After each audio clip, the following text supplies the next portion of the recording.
Bonjour Madame Tarot, Bonjour. est-ce que vous pouvez nous parler dans le détail des cas du gluten et du lait? Alors ce sont deux cas très spécifiques.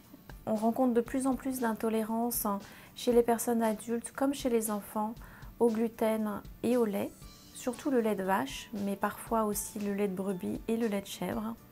Ce sont deux aliments qu'on rencontre dans notre vie quotidienne, dans beaucoup d'aliments.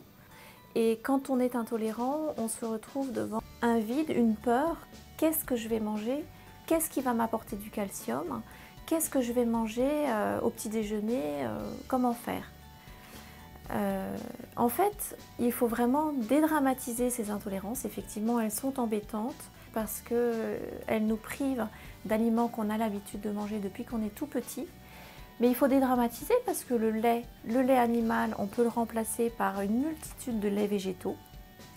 Comme on apprend à varier son alimentation avec la méthode d'Immupro, on boit un jour du lait d'amande, un jour du lait de soja. On varie vraiment ses apports en lait. Sur le calcium, il faut savoir que le lait de vache arrive en 10e ou 15e position dans l'apport en calcium.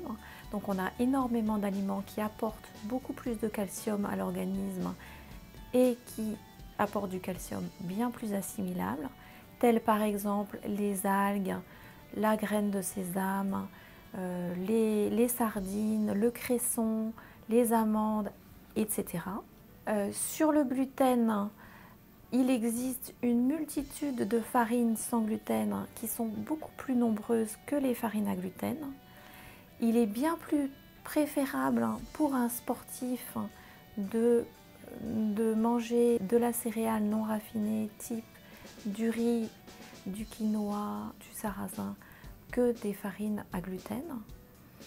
Donc on arrive vraiment à varier beaucoup plus, à apprendre la variété de l'alimentation à la personne intolérante au gluten ou au lait.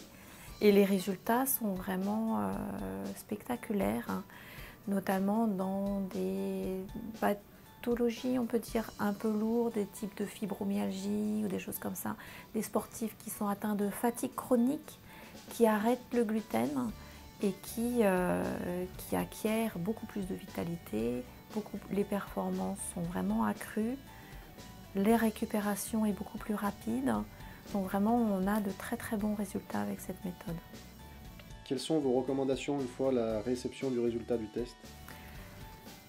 Alors surtout, dédramatiser, tout va bien.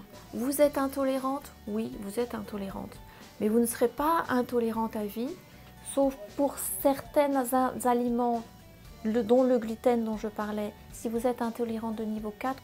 Mais pour le reste, vous pouvez très bien, avec la méthode Immupro, éliminer vos intolérances et ne pas vous en recréer d'autres. Ne serait-ce qu'avec la période d'éviction, déjà vous éliminez une grande partie de vos intolérances. Et surtout avec l'introduction de la réforme alimentaire que nous vous proposions, la rotation alimentaire qui vous permet de respecter votre système digestif, vous allez arriver à éliminer progressivement toutes vos intolérances, retrouver une vraie vitalité, une vraie santé, éliminer le plus loin possible les inflammations chroniques et les maladies.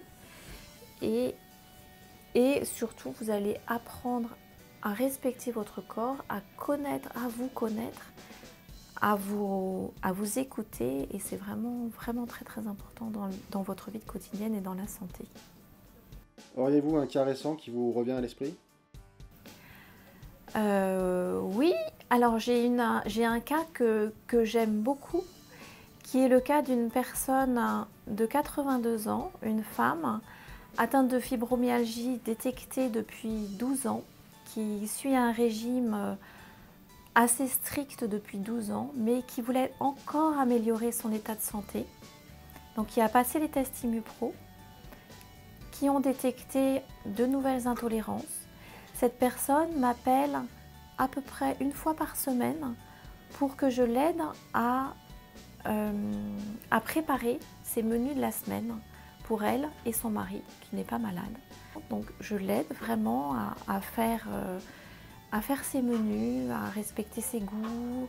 J'en profite pour vous dire que nous sommes en train de travailler à un partenariat pour mettre à disposition des clients un logiciel de suivi quotidien de leur alimentation avec les propositions de recettes. Donc un site qui s'appelle quemanger.com que nous mettrons bientôt en ligne et dont nous vous donnerons les détails très prochainement. Merci.